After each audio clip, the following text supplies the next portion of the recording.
হঠাৎ চলে আসলো আমার বাসায় এক বস্তা গিফট। দেখতে পাচ্ছেন এই তো পুরো বস্তা, এই বস্তা ভর্তি গিফট আছে। এছাড়াও পাশে যে দেখতে পাচ্ছেন ওগুলো সবগুলো হচ্ছে গিফট। কিন্তু কি গিফট এসেছে এখন আমি দেখিনি, আপনাদেরকে সবাইকে একসাথে নিয়ে আমি দেখবো বিষয়টা।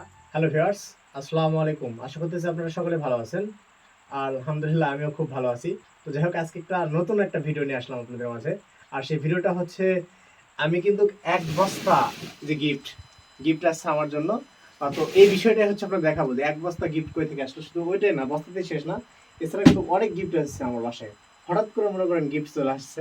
তো এই বিষয়টা নিয়ে আমি অনেক এক্সাইটেড ছিলাম যে কে গিফট পাঠালো না পাঠালো।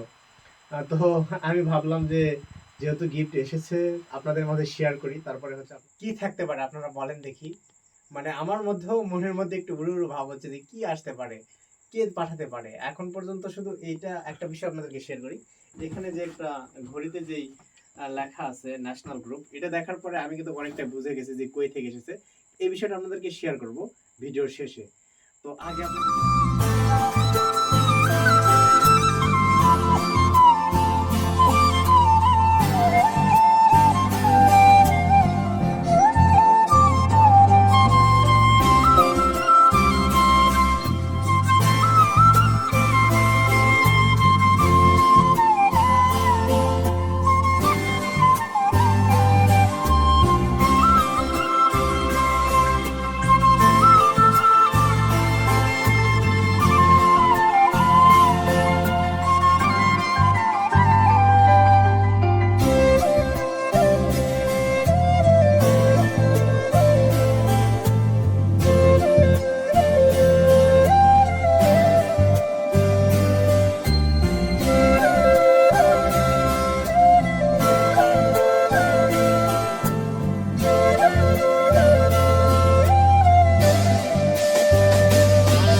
মূলত আমার কাছে কি গিফট এসেছে সেটা তো আপনারা দেখলেন।